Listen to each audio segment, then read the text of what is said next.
सवाल दिया था करने के लिए, कर लिए। दूसरा सवाल निकालो।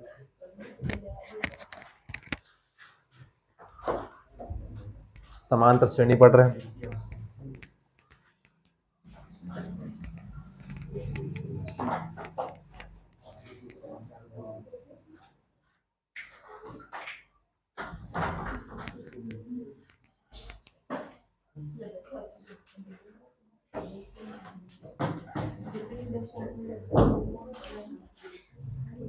हम निकाले समांतर श्रेणी के दिए हुए पदों का योगफल। कल हमने एक सूत्र का इस्तेमाल कर लिया था, दूसरे का आज करेंगे। समांतर श्रेणी का दूसरा सवाल।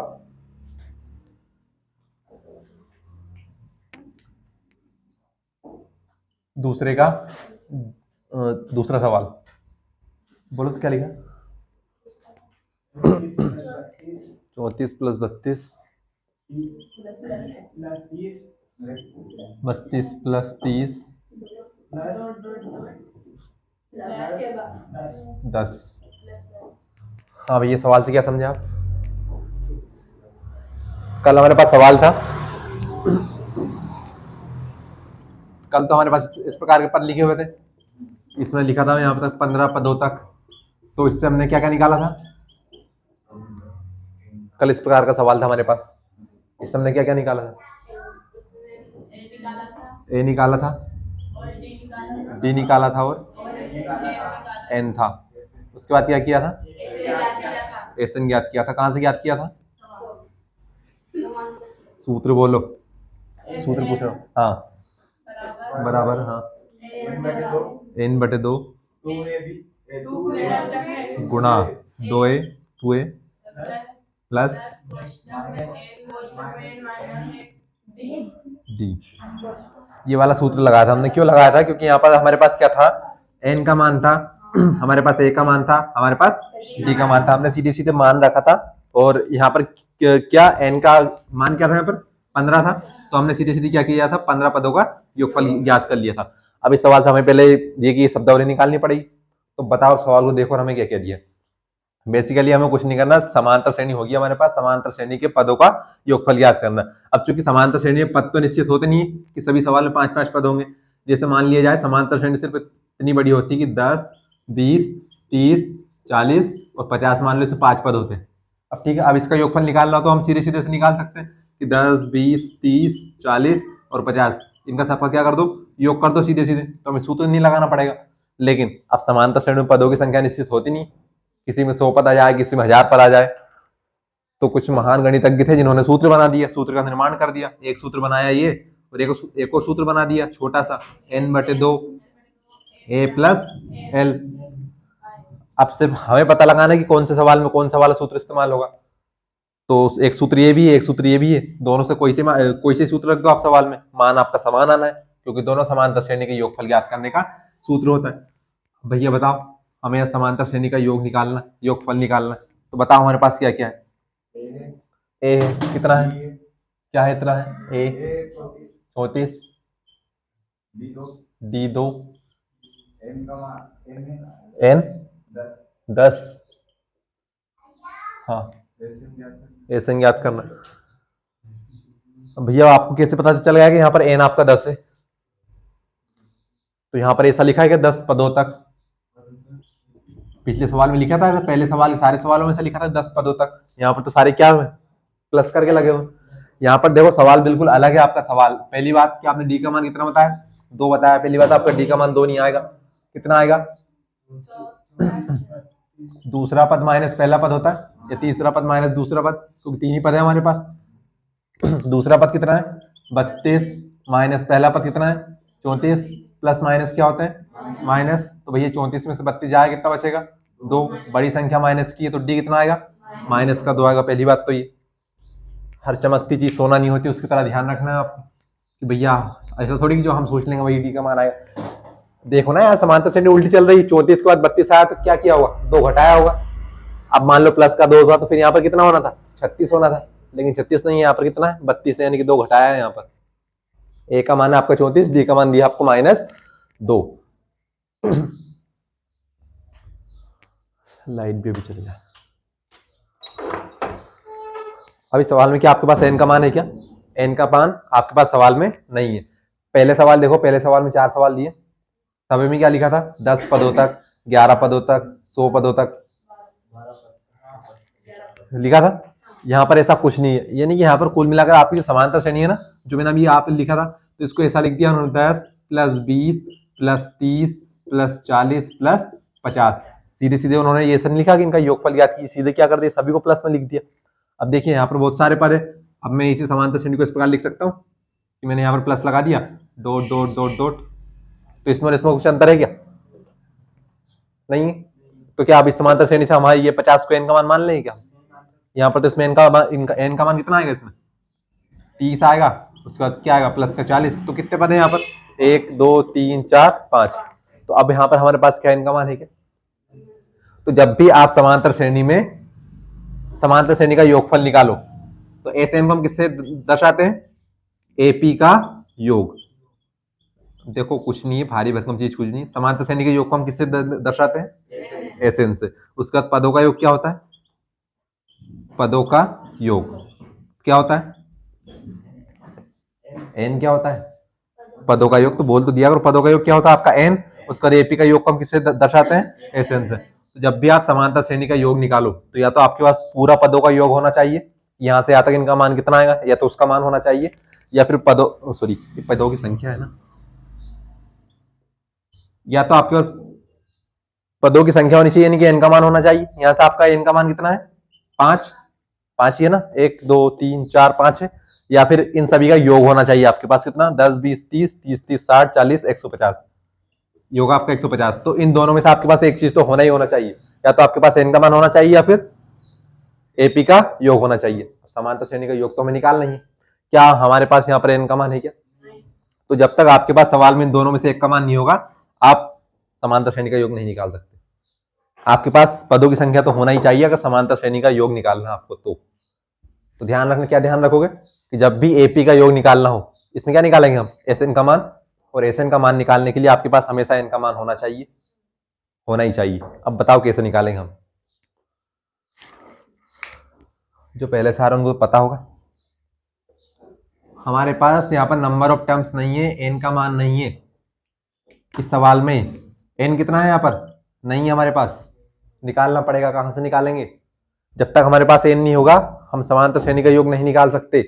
2 सूत्र है हमारे पास, कौन कौन सा? एक तो एस एन बराबर एन बटे 2, 2a plus N minus 1d। दूसरा सूत्र है एस एन बराबर एन बटे 2, a प्लस एल।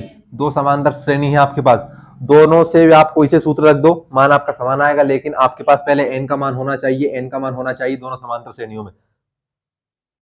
एन का मान कैसे निकालेंगे थोड़ा सा मेरे को बता दो, मैं तो बताऊंगा आपको, क्योंकि 5.1 और 5.2 हमने यही किया है। कैसे निकालेंगे? बिना डर के, बिना झिझक के आप बता सकते हैं बिल्कुल। अरे एन का मान कैसे निकालते हैं? इनको काउंट करके 1 2 3 और ये होगा 4। एन का मान कितना होगा? कहां से होगा 4? बीच में क्या है? डॉट डॉट है ना, बीच में कई सारे पद लिखे हुए, क्या आएगा? कैसे आएगा? एन का मान निकालना हमें, कोई तो बताओ।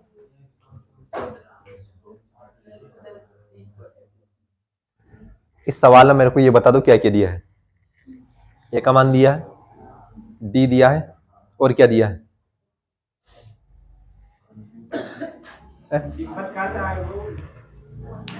दिया तो है अंतिम पद भैया।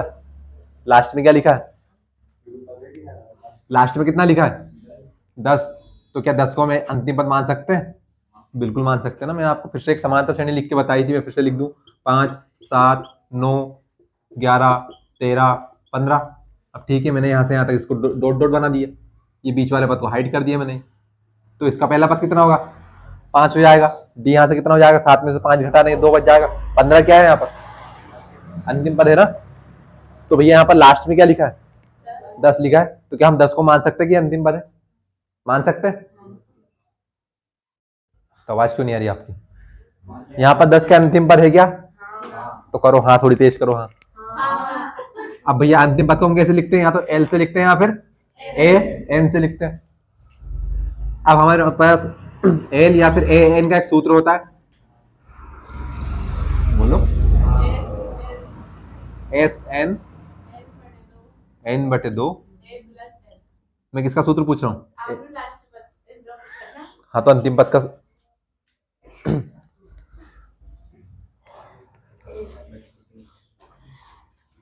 मेरे को ऐसा क्यों लग रहा है कि मेरे को आपका लेवल जैसे दूसरी क्लास के बच्चों, छोटे बच्चों को पढ़ाते हैं ना, वैसे पढ़ाना पड़ेगा आपको। एन हमारा कितना है? यहाँ से 10 है। एन का सूत्र है क्या हमारे पास?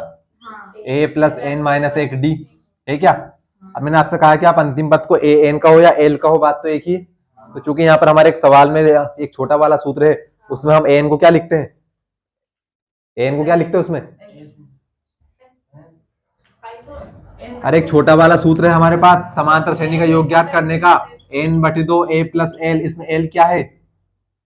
अंतिम पद है। तो मैंने आपसे कहा था कि 5.3 में हम अंतिम पद को एन नहीं मानेंगे, एल मानेंगे। तो क्या मैं अंतिम पद को यहाँ पर एल लिख सकता हूँ क्या? एल फॉर लास्ट, लास्ट यानी कि अंतिम। तो यहाँ से आया अंतिम, अंतिम का एल ले लिया बस इन्होंने पूरा लिखने की बजाय। तो इनकी एल कहाँ से आया? लास्ट टर्म होता है। तो जैसे जो आपका अंतिम पद का सूत्र क्या होता था, ए एन बराबर ए प्लस एन माइनस 1 डी, वही यहाँ पर आपका क्या सूत्र होगा? एल का बन जाएगा, एल बराबर ए प्लस एन माइनस 1 डी बन जाएगा। हमने क्यों लगाया? क्योंकि भैया हमारे पास अंतिम पद का मान है, ए कितना है? 10 है। हमारे पास प्रथम पद का मान है ए कितना है? 34 है। हमारे पास एन का मान नहीं है, और एन का मान हमें चाहिए। क्यों चाहिए? क्योंकि हमें समांतर श्रेणी का योग निकालना है, और हमारे पास एन का मान नहीं है। हमारे पास क्या डी का मान है क्या? अभी हमें निकालना एस एन। हमारे पास ए का मान है 34, हमारे पास एल का मान है 10 लिखा है। हमारे पास एन का मान है क्या? अगर मैं एक और दूसरा सूत्र लगाऊं, एस एन बराबर एन बटे 2 ए प्लस एन माइनस 1 डी। अब देखो क्या मेरे पास ए का मान है क्या? क्या मेरे पास डी का मान है क्या? ए का मान भी है, डी का मान भी है। क्या मेरे पास एन का मान है क्या? तो एन के मैं दोनों ही सूत्र लगाऊं, दोनों ही सूत्रों में मेरे को किसके मान की आवश्यकता है? एन के मान की आवश्यकता है। एन का मान हम कहां से निकाल सकते हैं? ये वाला सूत्र हमने 5.1 से पढ़ा है क्या? अंतिम पद का सूत्र होता है ए एन या फिर एल।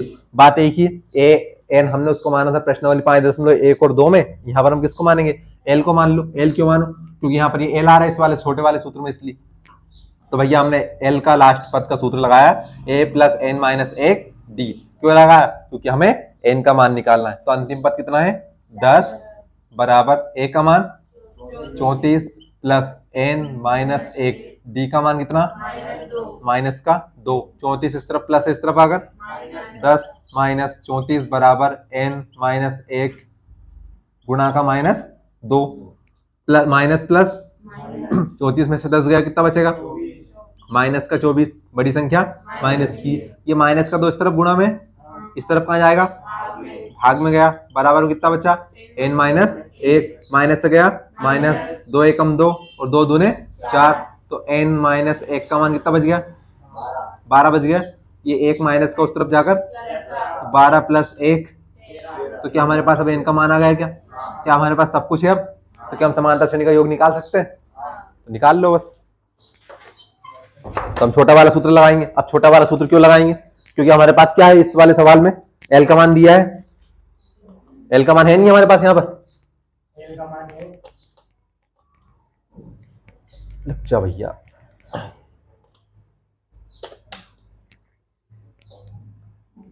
ये देखो ये छोटा वाला सूत्र क्या लिखा? एस एन बराबर एन बटे 2 ए प्लस एल। अब हमें कितने पदों का योग ज्ञात करना है? कितने पदों का योग ज्ञात करना है? 13 पदों का योग। एन क्या होता है? पदों की संख्या, यानी कि हमें 13 पदों का योग ज्ञात करना है। तो हम इसका आधार में लिख दे 13 पदों का योग बराबर 13 बटे 2। प्रथम पद है 34, अंतिम पद कितना है? 10। एन बटे 2 13 बटे 2, सॉरी एन बटे 2 यानी 13 बटे 2। 34 और 10 44। सही कहा बिल्कुल आपने, 44 मैंने घटा दिया था। 2 दूने 4, 2 दूने 4, 22 दूने 44। तो कितना बचा? एस 13 बराबर, दोनों का कर लो गुणा। अरे इसके बटे में कुछ नहीं था तो 1। अब 2 दूने 4, 2 दूने 4, 13 दूने 26, 13 दूने 26 और 2 28। तो 13 पदों का योग कितना आया? 286। सवाल कॉम्प्लिकेट कैसे था कि सीधे सीधे सवाल लिख के दिया था कि 34 plus 32 plus 30 plus dot dot dot कहां तक पदों का योग ज्ञात करना हमें? 10 पदों तक। पहला पद क्या होगा था इसका? 34। अंतिम पद कितना हो गया था? 10। तो पहले हमें जो जो दिया था हमने लिख लिया। हमारे पास था ए का मान कितना? 34। डी का मान था, कहां से आया? बाद वाले पद से पहला वाला पद घटा दो, दूसरे में से पहले को घटा दो, तो 32 में से गया 34 माइनस का 2। देख के ऐसे नहीं लिखना, कर लेना भैया। बाद वाली संख्या छोटी है, हमेशा बाद वाली में से पहली वाली घटाते हैं, इसलिए माइनस का है। और एल का मान क्या हमारे पास है क्या? हाँ है, क्योंकि एल क्या होता है? अंतिम पद होता है। एल का मान हमने निकाल लिया। अब चूंकि हम जानते हैं अंतिम पद का सूत्र क्या होता है? क्या होता है? एल बराबर ए प्लस एन माइनस एक डी। जब ये पार्ट शुरू हुआ था मैंने आपको पहली क्लास में बताया था कि एल और ए एन का मान एक ही होता है। अब देखिए भैया, इस समांतर श्रेणी में कुल कितने पद? 10 पद। इसका 13 पद है ना? कुल कितने पद? 13। तो इस समांतर श्रेणी का 13वां पद कितना है?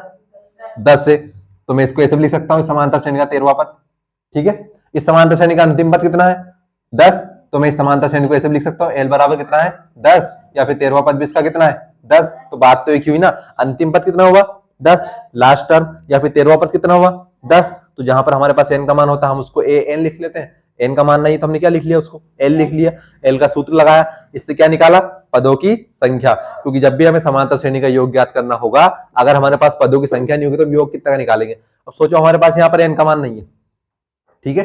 एक समांतर श्रेणी लिख के दे दी हमें कि भैया 2, 4, 6, 8 ये समांतर श्रेणी चल रही। तो क्या जब तक हमें समांतर श्रेणी को खत्म करने के लिए नहीं कहेगा, ये क्या रुक सकती है कहीं पे भी? कहीं फिक्स होता है कि समांतर श्रेणी में अधिकतम 5 पद होते हैं, 10 होते हैं, 15 होते हैं?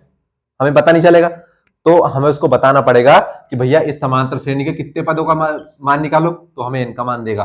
किसके 20 पदों का निकालो, कि 21 के निकालो, कि 100 पदों का निकालो, कहीं ना कहीं तो हमें एन का मान होना चाहिए ना। तो हमने क्या निकाला? पहले एन का मान और फिर मान रख दी। अब उतार लो, इससे ज्यादा नहीं होगा।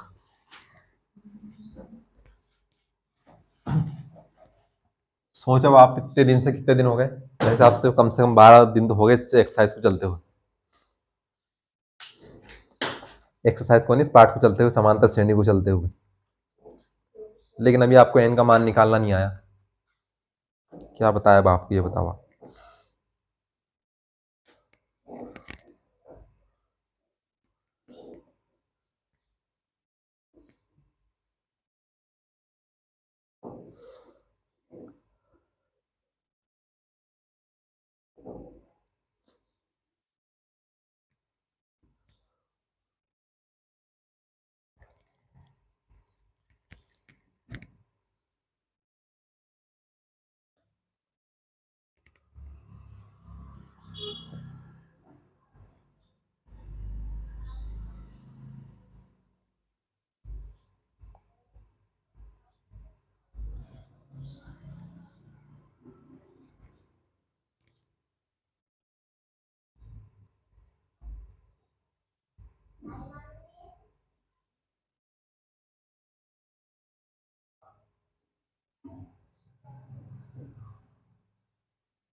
चलिए इसी का तीसरा सवाल, दूसरे का तीसरा सवाल, -5 plus -8 plus -11 plus dot dot dot dot plus -230, यानी कि समांतर श्रेणी का क्या करना है, हमें योगफल निकालना है। ठीक है,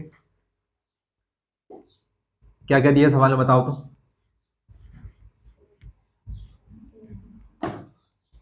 एक तो हमें ए का मान दिया है, ए कितना दिया, पहले ए क्या होता है, पहला पद कितना दिया, -5। भैया देख के डरना नहीं है कि प्लस के बाद कोष्टक में क्या है, हमें प्लस का मतलब क्या होता है, प्लस मतलब कि जोड़ना, तो यानी कि हमें -5 से -230 के सभी पदों का क्या निकालना है, योगफल निकालना है।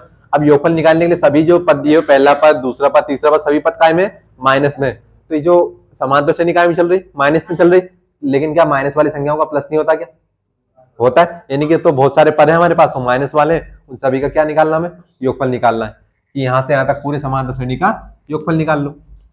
उसके लिए हमने पहला पद जो सबसे पहले लिखा होता है, हम पहला पद मानते हैं, कितना दिया हमें, -5। उसके बाद डी कैसे निकालते हैं, बाद वाले पद से पहला वाला पद घटाते हैं, तो बाद वाला पद यानी कि दूसरा पद, पहले वाला पद यानी कि पहला पद, तो डी बराबर दूसरा पद कितना दिया, -8, बीच में क्या लगा है, माइनस, पहला पद कितना है, -5, माइनस लगा है ना भैया, तो -8, माइनस माइनस प्लस 5, तो डी का मान कितना आ गया, माइनस प्लस 8 में से गया 5, कितना बचा, 3, बड़ी संख्या माइनस की है तो माइनस, यानी कि हमारे पास क्या है, ए का मान है, ए पहला पद दिया हमें, हमारे पास डी का मान नहीं था, निकाला हमने, आता में निकालना, पहले एक्सरसाइज हम यही सीख रहे हैं। उसके बाद हमें वो क्या दिया है सवाल में, एन दिया है, कितना दिया है, एन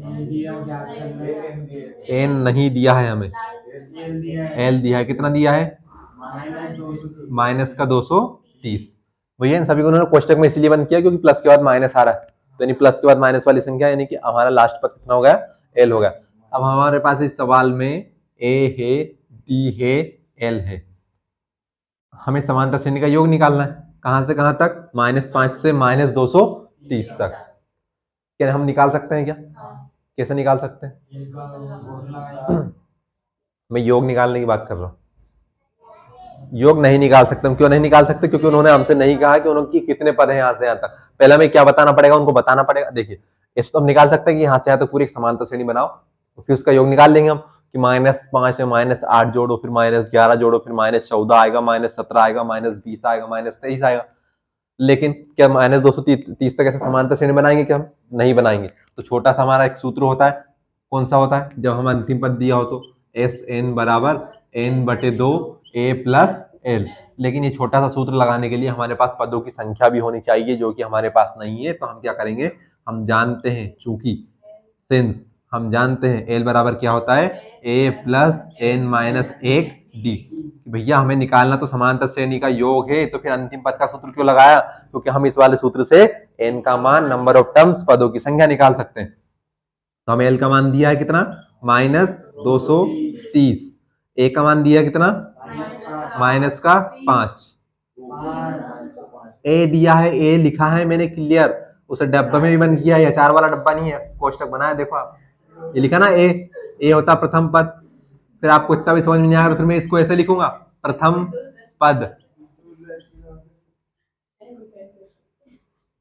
दूर दृष्टि दोष में दूर का क्लियर दिखाई देता है आपको, निकट दृष्टि दोष है, फिर मैं इसको ऐसे लिखूंगा, प्रथम पद ए बराबर कितना, -5, हो तो लगाओ, कौन से लेंस का उपयोग करोगे, निकट दृष्टि दोष है आपको तो अवतल लेंस का, उत्तल का नहीं करोगे, अवतल का करोगे, अवतल का करोगे, यहां तक मेरे को पता है, ऐसा होता है ना उधर,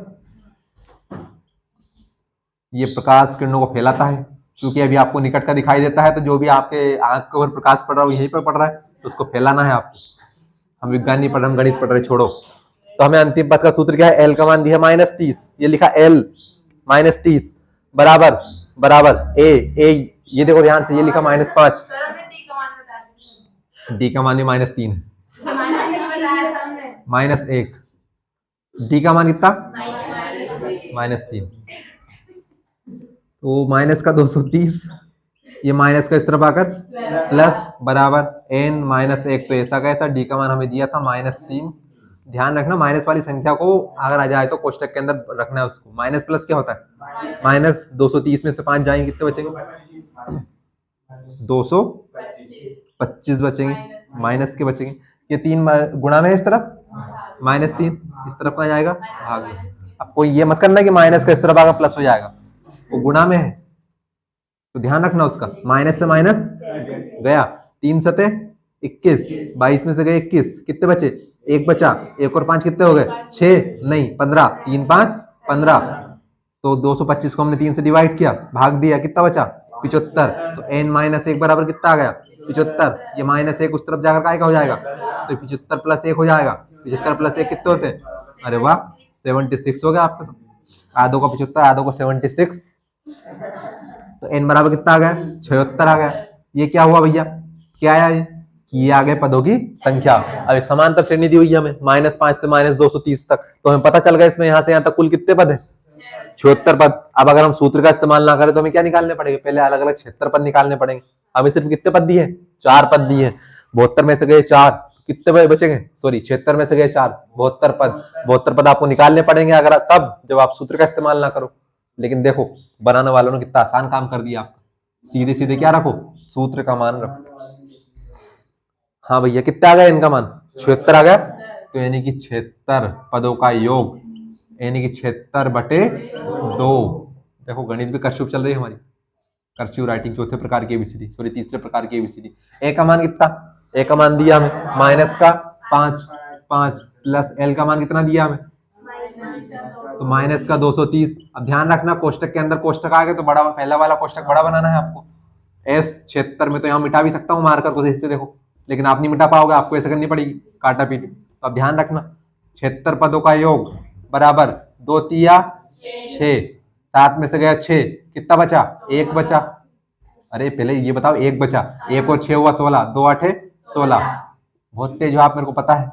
तो 76 पदों का योग 38, अंडर द ब्रैकेट कोष्टक के अंदर चलेंगे, घर के अंदर चलेंगे। तो ये -5 तो ऐसा कैसा, ये प्लस माइनस क्या हो गए, -230 S 76। अभी बताना आप आगे रखे 38 माइनस माइनस क्या होंगे, प्लस, यानी कि कोष्टक का कितना -+ 230 में गए जुड़े 5, 235। बड़ी संख्या माइनस की है, काय का आएगा उत्तर, माइनस का। अब पढ़ो 38 का पहाड़ा, बताओ अपनी तेज। हाँ बताओ 38 पंजे कितना, बताओ कितना, 38 पंजे कितना, 40 पंजे 200, 38 पंजे 190, 190 का 0 बचा 19। 38 तिया कितने, 4 तिया 12, 2 तिया 6, 114। 114 और 19 कितने हुए, जोड़ लो। 114 लिखना, 44 नहीं। 9 और 5, कहाँ लिखा 5, 9 और 4, 9 और 4 13, 13 के 3 बचा 1, 1 2 3, 3 के 3, 1 का 1, 133, 103 के 3 बचे 13, और 38 दूने कितने होते हैं, ये तो पता होगा आपको, बिल्कुल नहीं पता, 76 होते हैं। 76 और 13, 6 और 3 9, 7 और 1 8, कितना आ गया 89। काय का आएगा, माइनस का, क्योंकि प्लस माइनस माइनस, यानी कि इस समांतर श्रेणी के 76 पदों का योग कितना हुआ, 8930 माइनस का। आया नहीं आया समझ में, ये भैया गुणा किया मैंने, बहुत तेज नहीं किया। आप गुणा भी आराम से कर दो कि मैं इसको यहाँ ऐसे लिखता 235 गुणा 38, फिर 8 का करता, फिर 3 का करता, फिर जोड़ता, तो गुणा तो आ जाता हो आपको समझ में। घर जाके कर लेना आप, यकीन नहीं मानो इतने आएगा, इतने आएगा। तो आया नहीं आया आपको समझ में, आया भैया। मैं आपके सामने एक सवाल लिख रहा हूं,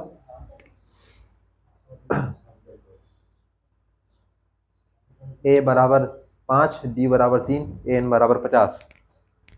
ए बराबर 5, डी बराबर 3 और ए एन बराबर 50। ये एक सवाल है, तीसरे का पहला सवाल है। इसमें आपको दो निकालना है, एक तो एन का मान मैं हिंट दे रहा हूं आपको, और एक एस एन का मान। ये आपके लिए होमवर्क है, आज मैं आपको 10 मिनट 15 मिनट पहले छोड़ रहा हूँ भैया, सॉल्व करके देना, थोड़ा सा काम है, बाकी कल से नहीं करें, कल मैं आपका 10 मिनट एक्स्ट्रा पढ़ाऊंगा। तो ये सवाल है भैया होमवर्क की, कहाँ गया मार्कर, आज वाला और कल वाला नहीं भैया, कल वाला नहीं है, कल वाला अलग था, कल वाला बिल्कुल अलग था आपका। सब कुछ लिखा है, ए लिखा है, डी लिखा है, एन लिखा है, आपको एन और ऐसे निकालना है, ठीक है। Thank you so much for today. किसी को कुछ डाउट तो चलिए भैया, तो मेरी क्लास छोटी रही थी और साइंस की क्लास लगेगी बहुत दिन बाद। आज लग गया।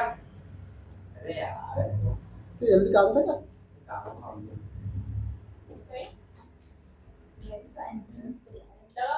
मैं गाँव में जल्दी हूँ। नहीं लगा है। अरे वीडियो में लगेगा। अगली बार ऐसा लगे कि मेरे ड्रेस में क्लास ले रहा हूँ, कोई दिक्कत तो नहीं है। चलिए आपके 5 मिनट की क्लास लेगी फिर जाएगी। सभी स्टूडेंट एक्टिव है, सभी स्टूडेंट एक्टिव रहे। होमवर्क क्या दिया? ये होमवर्क है क्या? ये होमवर्क है? किस टाइप से एंगल दिख रहा तुम्हें? किस एंगल से?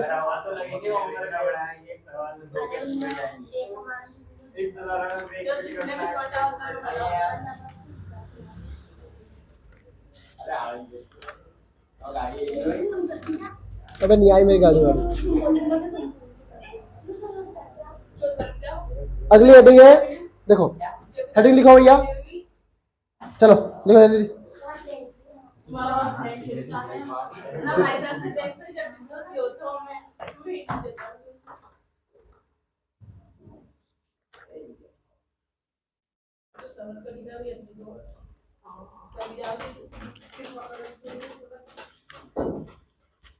चलो अगली हेडिंग लिखो, क्रियात्मक समूह किसे कहते हैं। अध्याय 4 पढ़ रहे हैं, कार्बन एवं उसके यौगिक पढ़ रहे हैं। और कार्बन क्या है भैया? कार्बन क्या है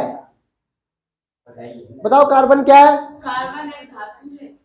हाँ बताओ, कार्बन क्या है? कार्बन धातु है। हेलो, कार्बन धातु है? कब धातु? अरे बैठ जा, चुपचाप नीचे बैठ जा, नीचे बैठो। अरे उनको मजे नहीं ले क्लास में। अबे यार ये पढ़ा रहे हैं, तुम्हारा टाइम अभी बच्चा हुआ पूरा 20 मिनट तुम्हारे। मैथ की क्लास में पढ़ता। मैथ की क्लास में दम थे तुम? तो आज से आदमी है और ये देख के यार भाई साहब उनके रेल तो इतने लड़ रहे हैं मजे। चलो भैया, हैं? हाँ जिनको नहीं पढ़ना जा सकते, ठीक है इनको बस। चलो अब हम पढ़ रहे हैं क्या? कार्बन एवं उसके यौगिक। कार्बन क्या है? कार्बन एक तत्व है। कार्बन क्या है? अब तुम देख रहे हो कहाँ है कार्बन? यहाँ पे है कार्बन। कहाँ पे? यहाँ पे है। तो कार्बन क्या है? ये सब तत्व ही है। कौन है? ये शादी में आए हुए मेहमान नहीं है। ये कौन है? दूल्हा दुल्हन कौन है बताओ? शादी में आए बाराती, शादी में आए बाराती है। कौन है? इस बार दूल्हा बन रहा है कौन? कार्बन। कौन बन रहा है? कार्बन क्या है? मतलब तत्व है, दूल्हा है। मतलब क्या है? अब उसकी शादी करेंगे, दुल्हन तो मिल नहीं रही, दुल्हन मिल नहीं रही है। अब उसकी दुल्हन को ढूंढते हैं किसमें? इस लेसन में। और हमारे कुछ स्टूडेंट को पता है, ऑनलाइन वालों को तो, और ऑफलाइन वालों को लच्चर आदमी इंसान होने हैं। लिखो, क्रियात्मक समूह किसे कहते हैं?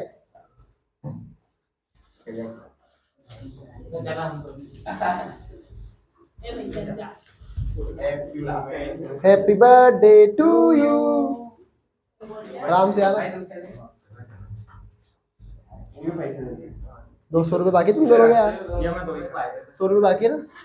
400 हो गए बोला? संदीप का बाकी 100 रुपये। हाँ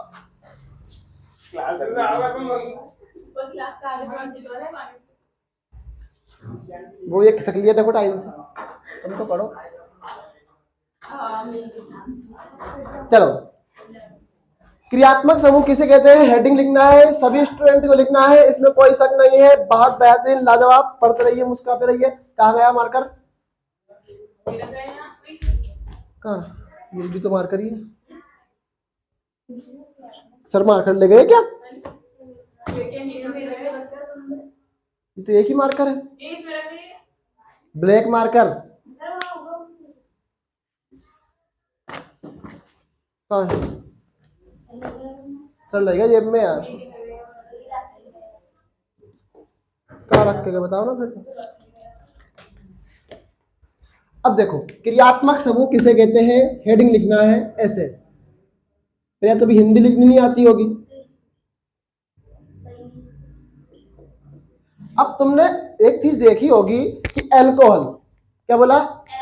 कैसे बोल दिया कि अल्कोहल है ये? बताओ, लिखो। किसी कार्बनिक यौगिक से, किसी, यही है इसमें, हाँ, कार्बनिक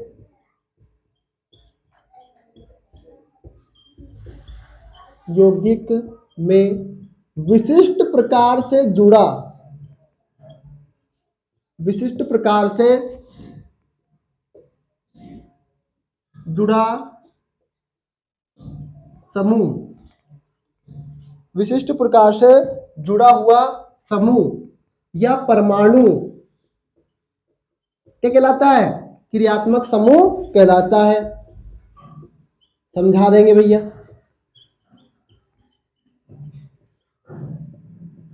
क्रियात्मक समूह कहलाता है, लिख लो।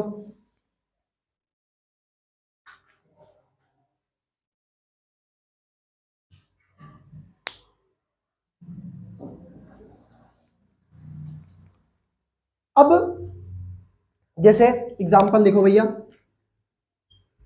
जैसे bond COOH, bond OH, bond CHO।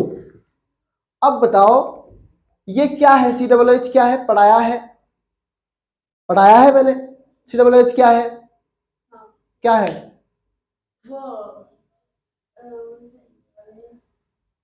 तुम बताओ क्या है? याद ही नहीं आ रही बस, अभी तो बताई थी। क्या है? अम्ल है। तो कैसे बोला कि अम्ल है?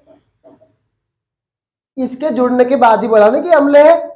अब मान लो इसके आगे CH3 आए तो ये अम्ल है। चलो मैं एग्जांपल बता दूं तुम्हें। C2H5 बॉन्ड COOH लगा दिया, तुमने कैसे पता करा कि ये अम्ल है?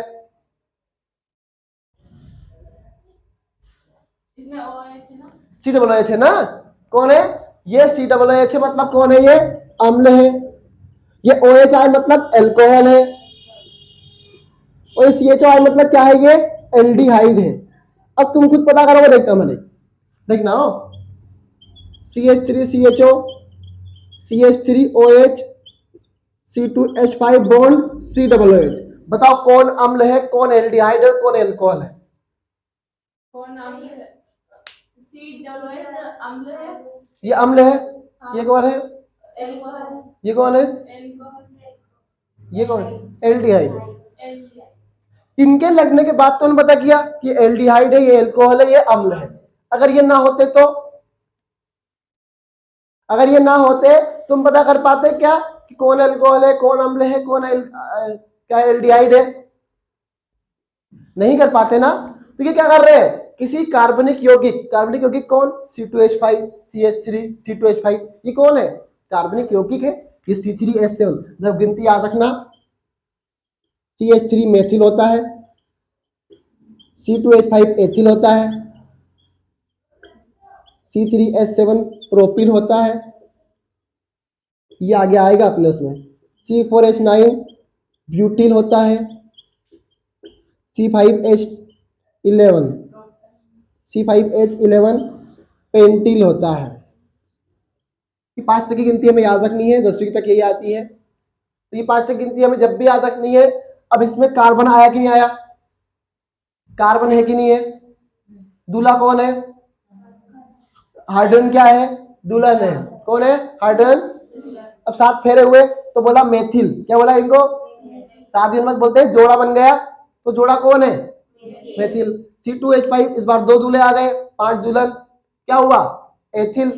3 दूल्हे 7 दुल्हन, क्या है? प्रोपिल। C4 दूल्हे 9 दुल्हन, कौन है? ब्यूटिल।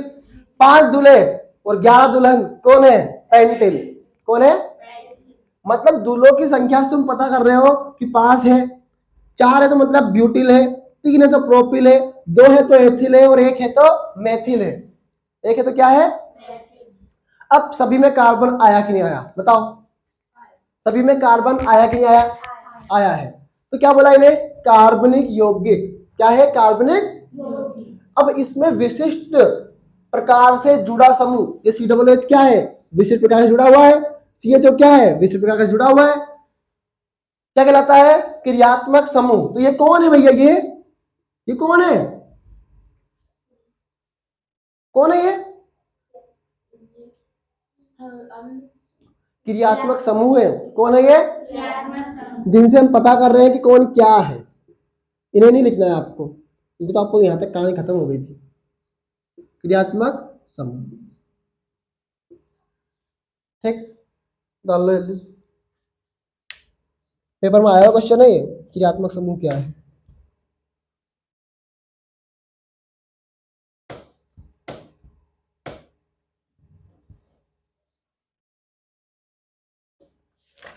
तो एक मिनट, अब है लिखो CO2 सूत्र वाले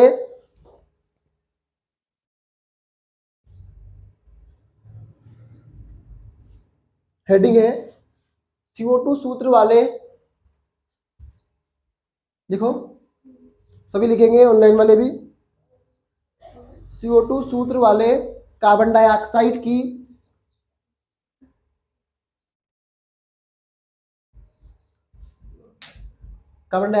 इलेक्ट्रॉन बिंदु संरचना समझाइए।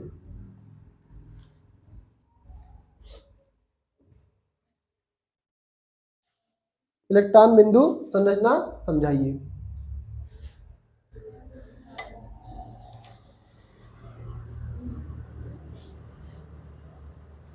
समझे? समझते हैं।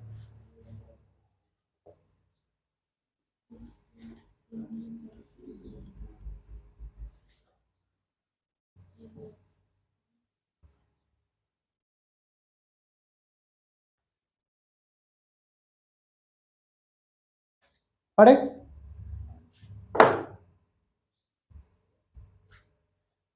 देखो CO2 मतलब ऐसे होगा CO2, इस बार दूल्हा कौन है? कार्बन है। दुल्हन कौन है? ऑक्सीजन है। और इसी की तो इलेक्ट्रॉन बिंदु संरचना समझाना है। अब देखना कैसे बनी, ये देखते हैं। कार्बन के पास कितने परमाणु होते हैं भाइतम कोश में?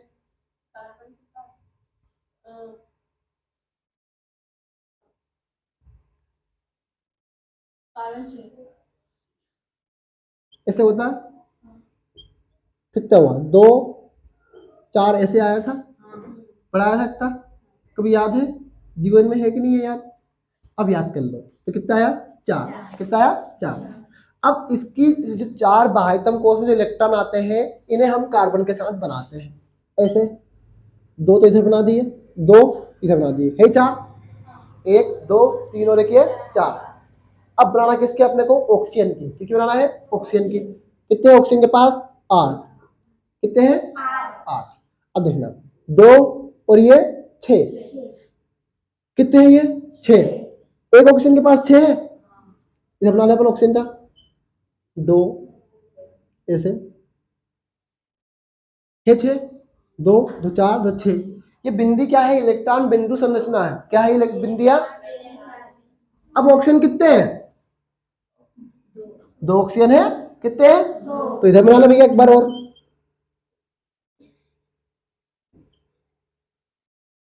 ठीक है, अब क्या करेंगे? अब क्या करेंगे? ये जुड़ा तो जुड़ा कैसे? सोचो, हर परमाणु अपना अष्टक पूरा करना चाहता है कि इसे कितने चाहिए? 4। और इसे कितना चाहिए? 2 चाहिए, 6 तो है। अब 6 को 2 पूरा करेंगे तो कितना जाएगा? 8 हो जाएगा। ऐसे ऐसे मत करो, ये हकीकत बता रहा हूं। इसे 2 चाहिए, इसे कितना चाहिए? 4।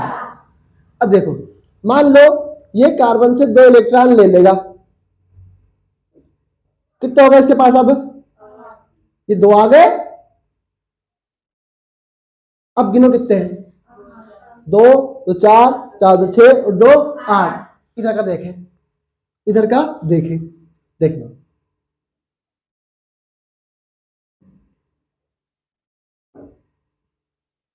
हुए कि नहीं हुए? 8, 2 तो 4, 6 और 2 8। 12वीं क्लास की चीज है, समझ लो। यही 2। अब कार्बन के पूरे करने हैं 8। कार्बन के पास 4 तो है, 4 और चाहिए, देखना है।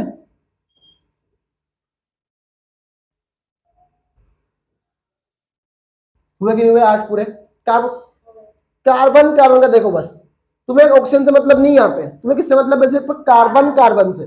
2 4 6 2 8 हो गए पूरे कार्बन के। यही क्या है? कार्बन डाइऑक्साइड की इलेक्ट्रॉन बिंदु संरचना है। नोट कर लो।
समझ में आया कि नहीं आया? किसको समझ में नहीं आया पूछ सकता है भैया, जो इसको समझ में नहीं आया है। हाँ भैया, समझ में आया कि नहीं आया? समझ में आया कि नहीं आया? नहीं आया होगा, पहली बार पढ़ा है ना, नहीं आया। झूठ तो बोला ही मत करो। इसमें पढ़ा दिए मैंने क्लास में 9th में, पढ़ा है तो फिर समझ में आया होगा। हाँ, पढ़ा दे। बहुत सारों को तो बेचारों गोले ही नहीं बने होंगे अभी तो। कुछ नहीं है, इन बिंदुओं को लेना है, 8 को पूरा करना है। किसको पूरा करना है? 8 को। फिर 2 तो पूरा था सर, 2 को पूरा क्यों नहीं किया? 2 पूरा है, ये भाई साहब पूरे नहीं है इसलिए। अगले डालो, संतृप्त हाइड्रोकार्बन क्या है?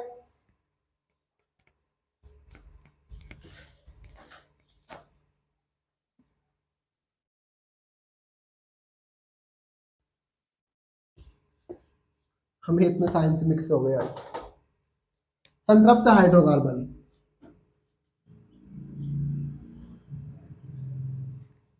संतृप्त हाइड्रोकार्बन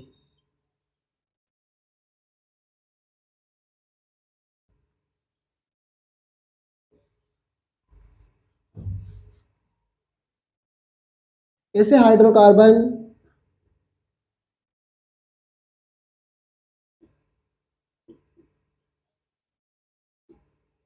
जिनमें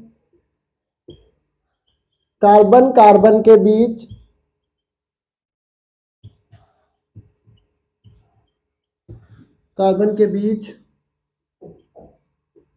एकल बंध उपस्थित होता है। एकल मतलब एक होता है।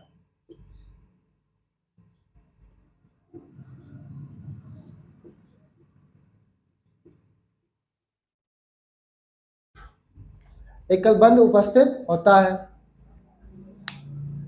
सर को सर्दी हो गई है क्यों? ऑनलाइन में फेमस हो गया।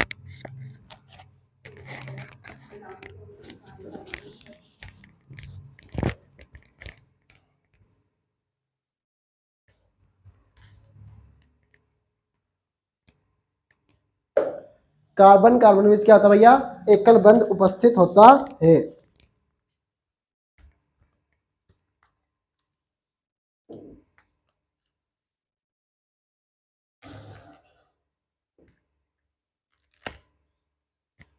कार्बन कार्बन के बीच एकल बंध उपस्थित होता है। ठीक है, अब तुम्हें पता है, अभी बताया तुम्हें मैंने CH3 CH4 ऐसे बताया तुम्हें मैंने कभी कि नहीं बताया? नहीं बताया, बता रहा हूं। पहले मेथड बताया था, अब बात कर रहे हैं किसकी, एल्केन की। किसकी बात कर रहे हैं, देखना। CH4 को बोलते हैं क्या, मेथेन। C2H6 को बोलते हैं क्या, एथेन। ये भी लिख लेना है, एथेन। C3H8 क्या लिखते हैं, बताओ। जब भी कार्बन की संख्या एक बढ़ी तो हाइड्रोजन दो बढ़ा है, ध्यान रखो। यहां तक एक कार्बन था, 4 हाइड्रोजन, 2 कार्बन आए तो 6 हाइड्रोजन। देखो 4 + 2 कितने होते हैं, 6 + 2 कितने होते हैं। कार्बन कितना बढ़ा, 1 2 3। अब अगर 4 करूंगा तो कितने हाइड्रोजन आएंगे बताओ, 10 आएंगे।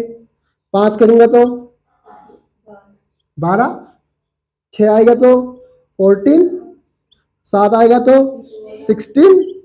यही तो है। अपन ने क्या करा, हर बार जब भी कार्बन की संख्या 1 बढ़ाई तो हाइड्रोजन 2 बढ़ा है। वो आदत से मजबूर है, क्या करें, हर बार नोट करना जरूरी है। जब भी कार्बन की संख्या 1 बढ़ाई तो क्या हुआ, हाइड्रोजन की संख्या 2 बढ़ी। 1 कार्बन बढ़ाया, 4 हाइड्रोजन थे, यहाँ पे कितने हो गए, 30। 2 1 को कार्बन बढ़ाया मैंने, 2 को 3 किया, कितने हाइड्रोजन हो गए। फिर 4 किया तो क्या हो गया, 5 किया तो 6 किया तो 14, 7 किया तो 16। बस यही तो कहानी पड़ी। ये क्या है, मेथेन एथेन, और ये प्रोपेन, ये ब्यूटेन, ये पेंटेन। अरे 5 को क्या बोलते हो, 5 क्या बोलोगे, पेंटेन ही बोलोगे। और 6 को हेक्सेन, 7 को सेप्टेन, हेप्टेन हेप्टेन। डाल दो। अब हाँ कोई दिक्कत नहीं है। ऐसे हाइड्रोकार्बन जिनमें कार्बन कार्बन के बीच, मतलब 2 कार्बन आना चाहिए भैया, क्या आना चाहिए, तो कार्बन और कार्बन के बीच मात्र एक बंध होना चाहिए। क्या होना चाहिए, कार्बन कार्बन के बीच। एग्जाम्पल कौन सा ले अपन, क्योंकि कार्बन तो शुरू यहां से हुआ है 2, यहाँ पे तो एक ही कार्बन है, तो इनमें तो ऑलरेडी एक ही बंध है। अपन ने किसको लिया, C2H6 को। किसको लिया है, नोट करो इतना, फिर बताएंगे आगे।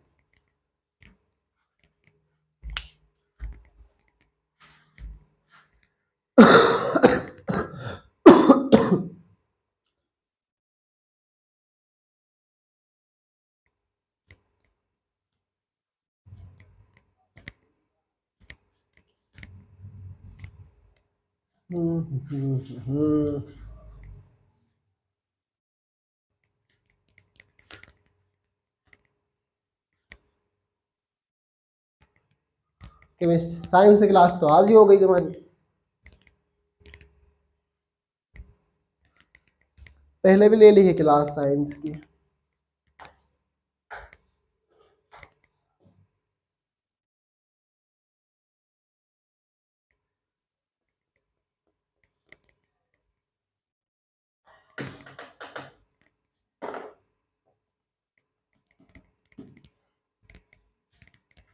कर लेना, कर लिया। अब देखो, मान लो मैं लिखूं क्या, कार्बन कार्बन, ऐसे लिखा, हो गए 2 कार्बन। अब याद रखना कार्बन की संयोजकता कितनी होती है, कितना है बाहर लास्ट में, कितनी संयोजकता होगी इसकी, 4 होगी। मतलब इसको 4 बन चाहिए, कैसे ही चाहिए, 4 बन देना है इसको। कितने हाइड्रोजन हमारे पास, 6। तो एक तो ये जुड़ गया ऐसे, एक ये जुड़ गया, एक ऐसे ये जुड़ गया, एक ऐसे जुड़ गया। कितने बचे अभी अपने पास, 2 और बचे हैं, तो मैंने इनको ऐसे जोड़ लिया। ठीक है, अब बताओ कार्बन और कार्बन के बीच कितना बंध है,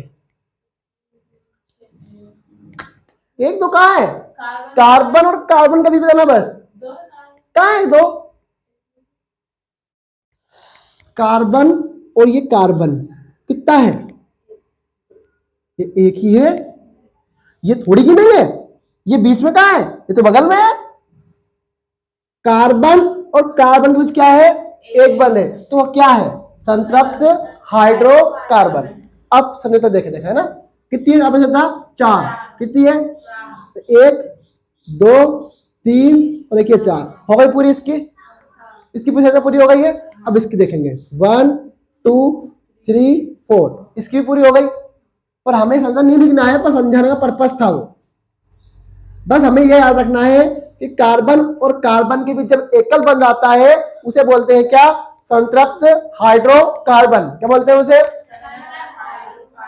देखो आया कार्बन में बीच एक ही बंध तो आया, ये आया कि नहीं आया? एक बंध 6 हाइड्रोजन थे, 1 2 3 4 5 6 हाइड्रोजन आ गए। 2 कार्बन थे, एक कार्बन तो ये और एक कार्बन ये। कितना बंध आया? एक ही बंध आया। क्या आया? जब एक बंध आए तो उसे बोलते हैं क्या? संतृप्त हाइड्रोकार्बन। कर लो नोट।